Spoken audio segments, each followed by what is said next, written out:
Parmenas Radio presenta Línea de Tiempo. Estamos en su programa La Línea del Tiempo. Sintonízanos en parmenasradio.org. Su servidor, el padre José Luis Bautista González. El pasado 4 de agosto celebraba la Iglesia Católica, dentro de la línea del tiempo y del espacio, la muerte de San Juan María Vianney. Él había nacido en el año 1784 y moría en el año 1859. De hecho, San Juan María Vianney es el emblema, el ideario de la vocación de un sacerdote, no solamente en el siglo XIX, no solamente en el siglo XXI, sino de todos los siglos. Porque aunque hoy el secularismo tan exacerbado que tenemos ahoga tristemente la fe, no es discutible, es decir, es indiscutible que la presencia de un sacerdote en la línea del tiempo fue importante desde el siglo I en todos los ámbitos del quehacer del ser humano hasta el día de hoy, aunque hoy se le niegue, ya sea tácita o explícitamente, su innegable presencia en la sociedad y en el mundo. Pero yo creo que la vida de este hombre, San Juan María Vianney, debemos de enmarcarla dentro del tiempo que él le tocó vivir. Si les dije que nació en el año 1784, otros dicen que en 1786, estamos hablando de que nació en plena Revolución Francesa. Recordemos que la Revolución Francesa inició con la toma de la Bastilla el 14 de julio de 1789 contra la monarquía de Luis XVI y de la hija de María Teresa de Austria, que era María Antonieta. Ya ustedes saben lo que pasó en la Revolución Francesa.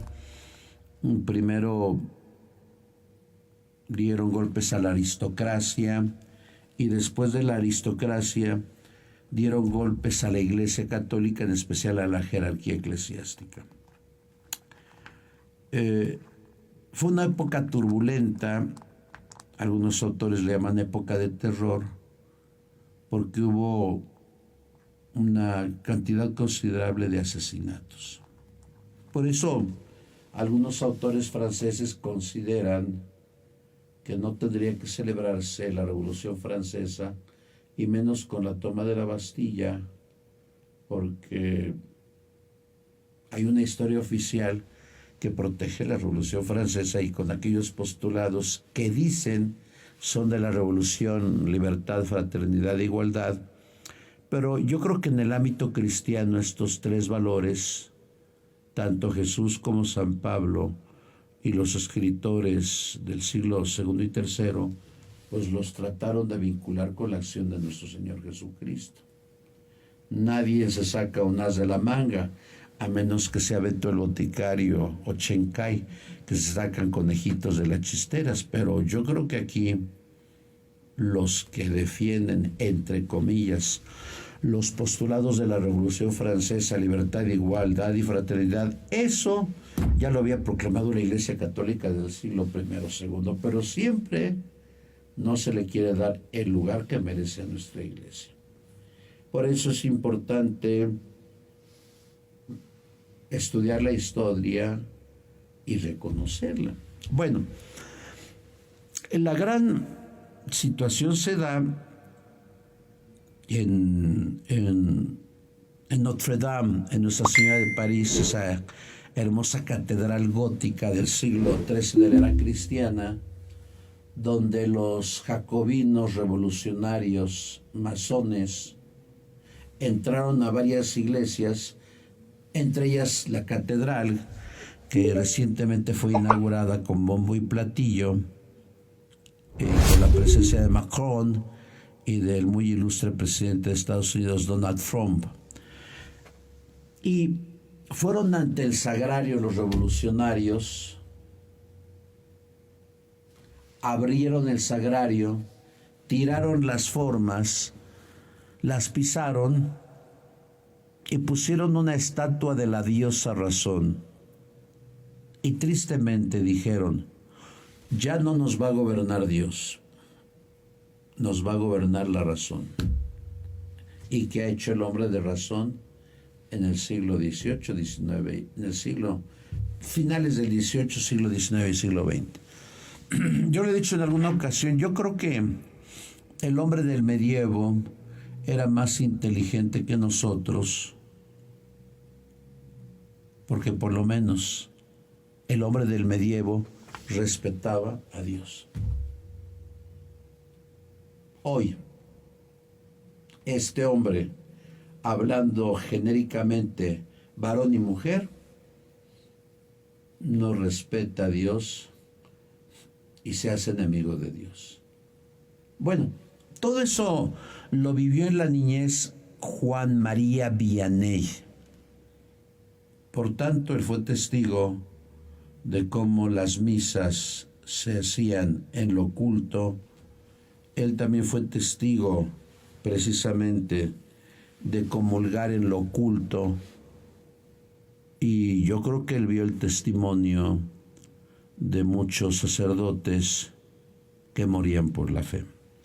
Yo creo que aquí en alguna otra ocasión les hablé de la película Vencer o Morir, donde un pueblo grande no quiso tener a los sacerdotes juramentados de la Constitución, quería a los sacerdotes no juramentados, y en esta época de terror pidieron que se matara a todos los habitantes de ese pueblo. Era vencer o era morir por la fe. Pero ¿quién agredía los derechos de los católicos? El mismo gobierno, como ha pasado en tantos momentos de la historia. Bueno,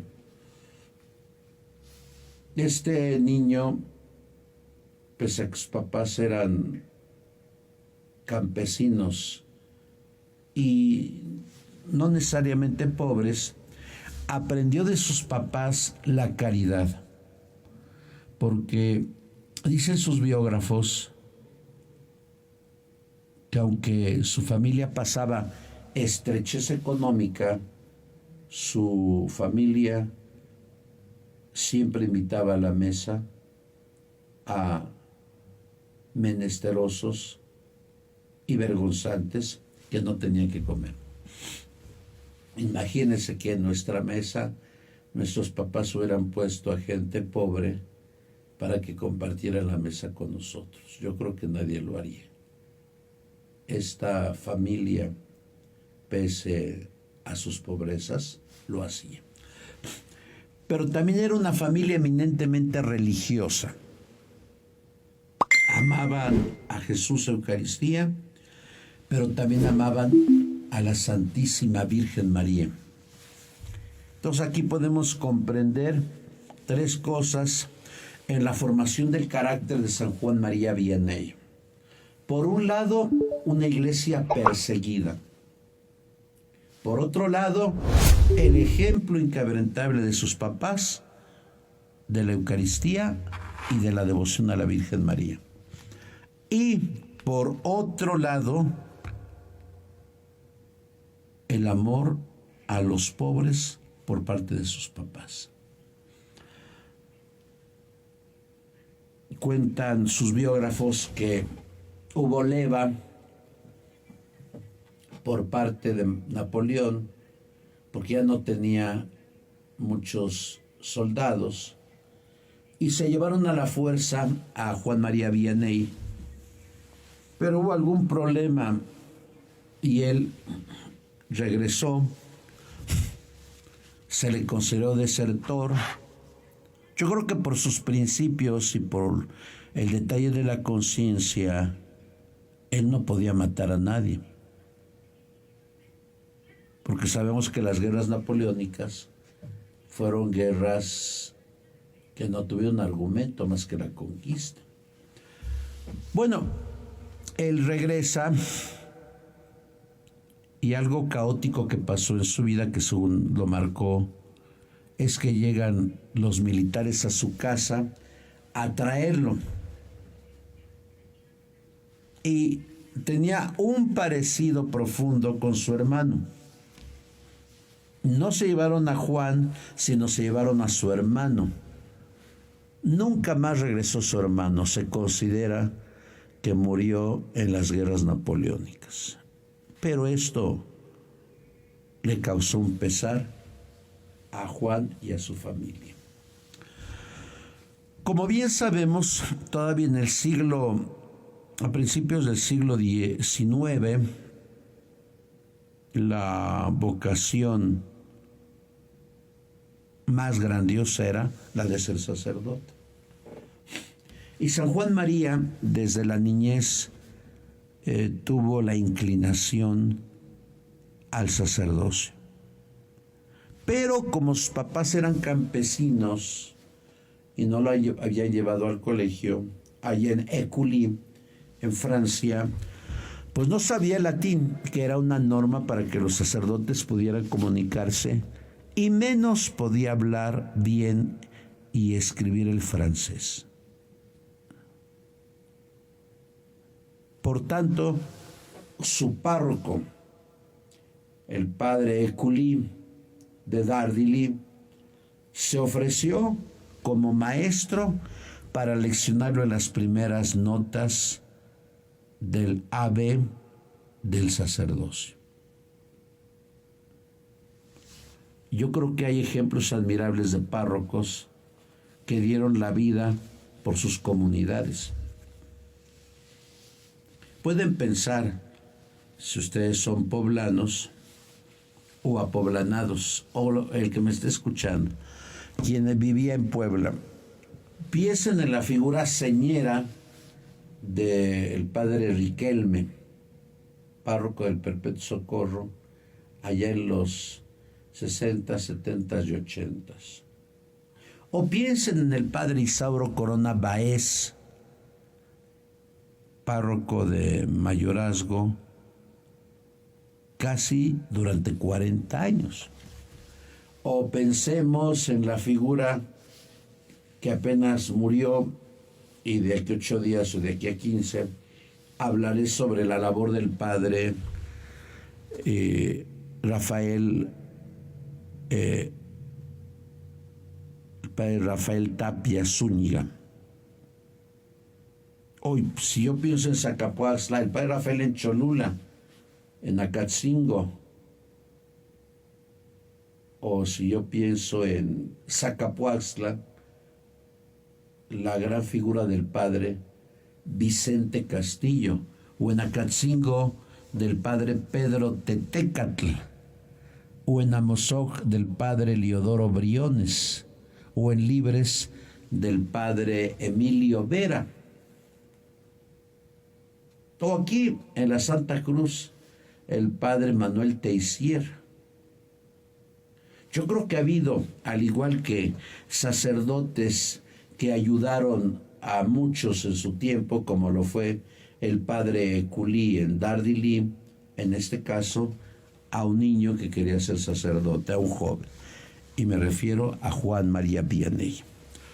Pues resulta que lo aleccionó y lo presentó ante el rector del seminario. No sabía latín, medio sabía el francés, y lo aceptaron en el seminario. Él ya tenía más de 22 años. Y a diferencia de los seminaristas, los chamacos tenían 13, 14 años.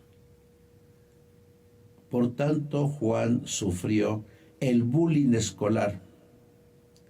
porque siempre ha habido bullying en las escuelas. Se reían de él porque era mayor, se reían de él porque no sabía francés y se reían de él porque no tenía buena memoria. Sufrió, como hoy tantos niños sufren el bullying, a veces con la complacencia de los maestros.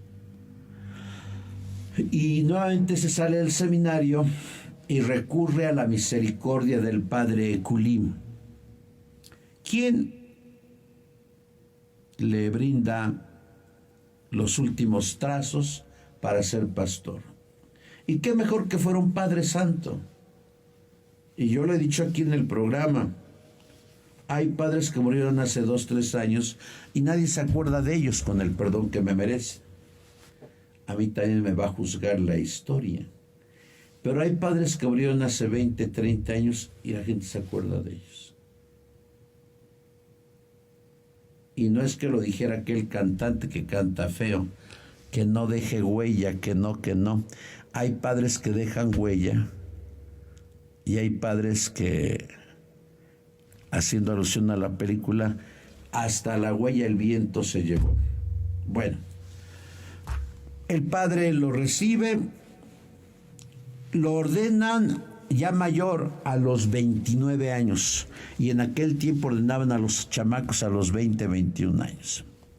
No sabe latín bien, medio sabe el francés, y el obispo dice: ¿a dónde lo voy a mandar? ¿Dónde no me dará lata? ¿Dónde no dirá herejías? Porque luego hay padres que dicen herejías. Lo voy a mandar con su preceptor, el padre Culí, en Dardilín. Ya lo mandó allá y estuvo con su señor cura 3 años, a quien le debía en realidad la vocación y la ordenación. Pero ya el padre era mayor. Ya el padre ya tenía edad para morirse. Y a los 3 años se murió. Y el obispo dice: ¿qué hago? Ya murió el preceptor de este muchacho. ¿Dónde no hará daño? Lo voy a mandar a la parroquia más pequeña y más alejada. Y lo mandó a Ars. Imagínense, esa parroquia en aquel tiempo tenía 230 habitantes. Hoy las parroquias tienen miles de habitantes. Y aquí empezó la labor de este hombre, gigantesca, como debe de ser la labor de un sacerdote. La primera labor de este sacerdote fue centrar toda su vida con el misterio de Cristo y Eucaristía.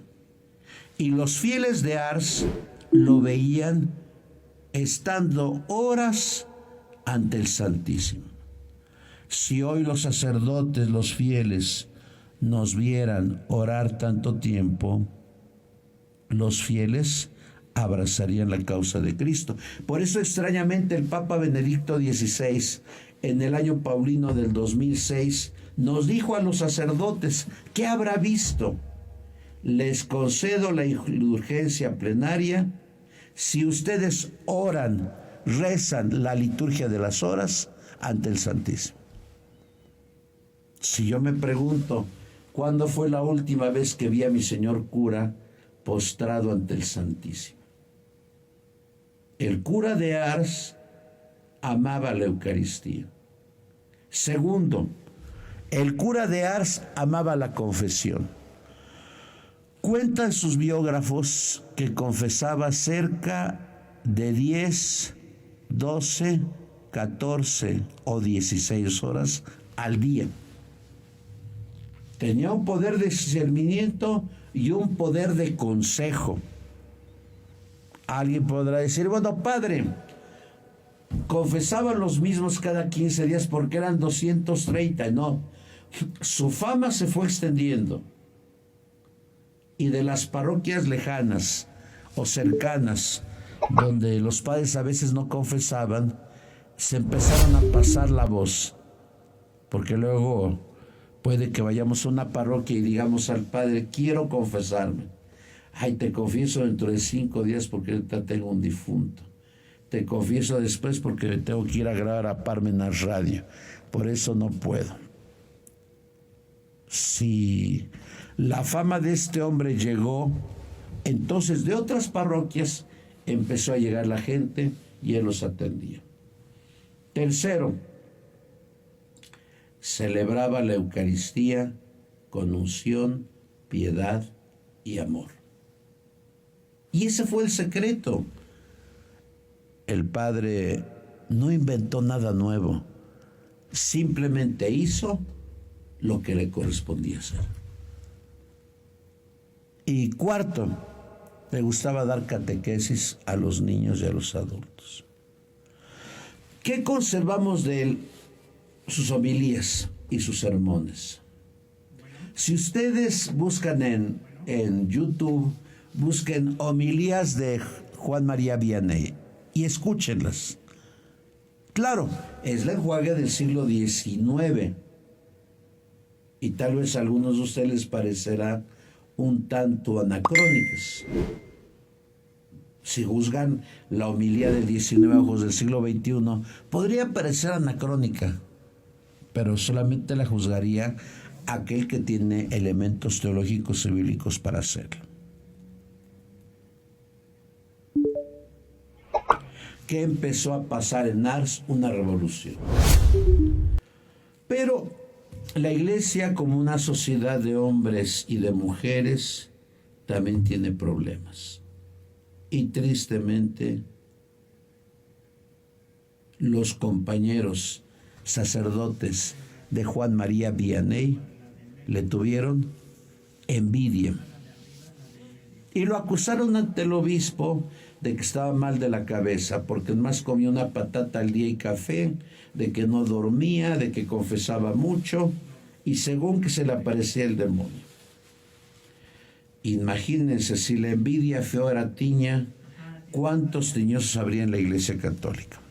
Bueno, el obispo hace caso y manda una visita canónica con el vicario general a visitar a San Juan María Vianney. Llegó el vicario general, observó cómo predicaba, lo veía en el confesionario, cómo celebraba la Eucaristía. ¿Y cuál fue el informe? Este hombre es un hombre sencillo y un hombre de Dios. Y precisamente ese informe sirvió para su causa de beatificación y posterior canonización. ¿Qué va a pasar después? Ars, dicen los biógrafos de San Juan, recibía al día 500, 1000, 1500, 2000, 2500, 3000 personas. 4000, 5000, todo el mundo quería escucharlo, todo el mundo quería confesarse con él, todo el mundo quería un consejo. Y no solamente eran campesinos, agricultores, pastores, artesanos, profesionistas. Iban a verlos obispos y la clase noble. ¿Cómo puede un ser humano hacia el bien cambiar la faz de la tierra? Y también aquí entre nos, ¿cómo puede un ser humano cambiar al mal la faz de la tierra? Qué bueno que San Juan María lo hizo siempre al bien. Lo más duro de él, como dice San Pedro en su primera carta, es que los demonios lo perseguían. Se escuchaban alaridos en su recámara, su cama se incendió varias veces, la cama la movía el demonio y hasta temblaba su cuarto. Y los sacerdotes que eran sus secretarios, varios huyeron porque tuvieron miedo. Y Juan María decía, si el demonio toca a mi puerta es porque está enojado de que muchas almas se convierten al cristianismo. Una gran labor. Este compañero del que se burlaban sus compañeros, del que no lo querían ordenar porque tenía poca memoria, de que no lo querían ordenar porque no sabía francés y latín, de que no lo quisieron mandar a una parroquia buena porque temían que diera herejías, transformó el pueblo de Ars. Y vemos cómo la Francia secularizada, ante la figura de este hombre, San Juan María Vianney, se transformó